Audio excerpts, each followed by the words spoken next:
How to activate your Doordash debit card. First things first, all the necessary steps and process, if you're going to be doing this via the mobile app or through the web version, all process is going to be the same. Now head over directly to DoorDash.com's official site and ensure that you're fully logged into your account. Now head straight on an option that says Manage Your Account, usually located at the top right portion of your screen. Then head over to Manage Your Account. Now, there's no need for you to activating it as long as you have successfully or completely added your debit card as one of your payment method. It will automatically be activated.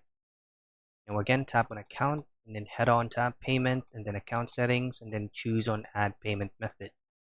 And there you should be able to have an option to input the card details such as the card number, CVV code, the expiration date, and then as well as the billing zip code of the debit card that you will be using. Once you hit on save, it will automatically be activated and use it as one of your payment method on DoorDash. That is how you activate your DoorDash debit card.